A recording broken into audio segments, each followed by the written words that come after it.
Hello my lovely viewers, welcome to my channel Cooking Studio by Ummi.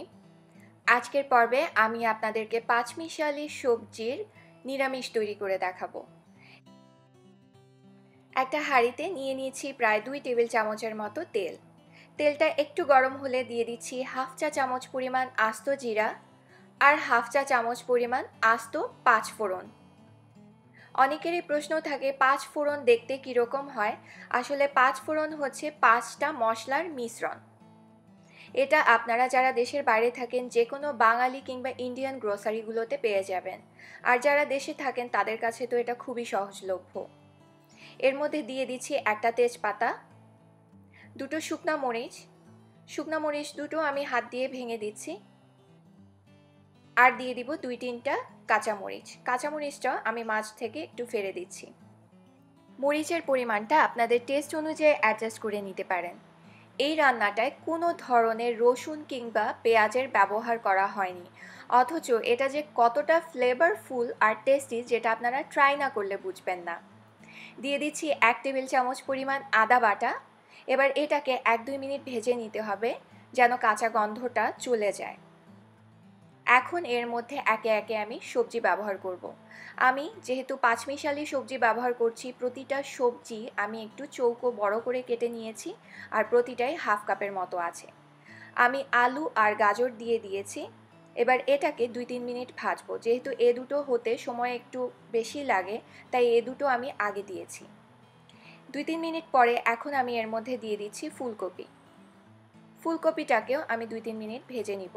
অনেকেরই complain থাকে যে সবজি দিলে কিছু সবজি কাঁচা থেকে যায়, কিছু সবজি একেবারে গলে যায়, তাই যেটা আগে সিদ্ধ হবে সেটা যদি আপনি পরে দেন, আর যেটা লেটে সিদ্ধ হবে সেটা যদি আগে দেন, এরকম করে সবজির সিদ্ধ হওয়ার টাইমিংয়ের উপর অ্যাডজাস্ট করে যদি সবজি অ্যাড করেন, তাহলে কিন্তু সবজি আর কাঁচা বা গলে যাওয়ার কোনো চান্স নেই।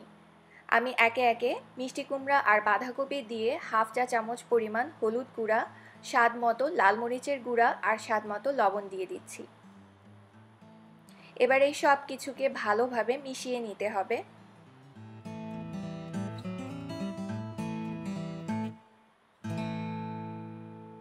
মিশিয়ে অপেক্ষা করব 3 থেকে 4 মিনিট।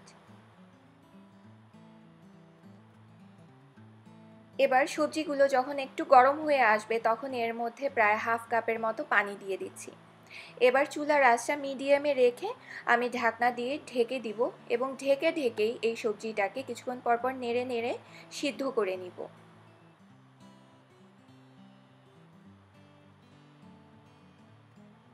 এরই মাঝে আমার সবজিটা সিদ্ধ হয়ে গেছে।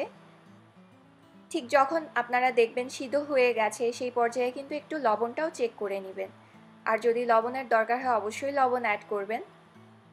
এখন আমি এর মধ্যে দিয়ে দিচ্ছি 1 টেবিল চামচ পরিমাণ ঘিটা কিন্তু অবশ্যই ব্যবহার করতে হবে, কারণ ঘিটা ব্যবহার করলে এর ফ্লেভারটা আরও বেশি বেড়ে যায়। দিয়ে দিচ্ছি হাফ চা চামচের মতো চিনি, হাফ চা চামচ পরিমাণ ভাজা জিরার গুঁড়া আর 1/4 কাপের মতো ধনিয়া পাতা কুচি।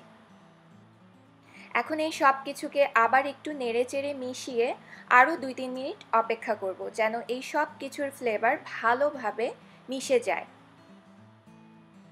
হয়ে গেছে আমার দারুণ স্বাদের মজাদার পাঁচমিশালি সবজি। এটা ঘরে অবশ্যই ট্রাই করবেন। লুচি, পরোটা, রুটি, ভাত কিংবা পোলাও যে কোনো কিছুর সাথে খেতে অসাধারণ লাগে। যারা নিরামিষ ভোজী কিংবা যারা নিরামিষ ভোজী না, তারাও এটা ট্রাই করে দেখবেন। আশা করি আপনাদের কাছে ভালো লাগবে। সবাই ভালো থাকবেন। আজকের মতো এখানেই বিদায় নিচ্ছি। আল্লাহ হাফেজ।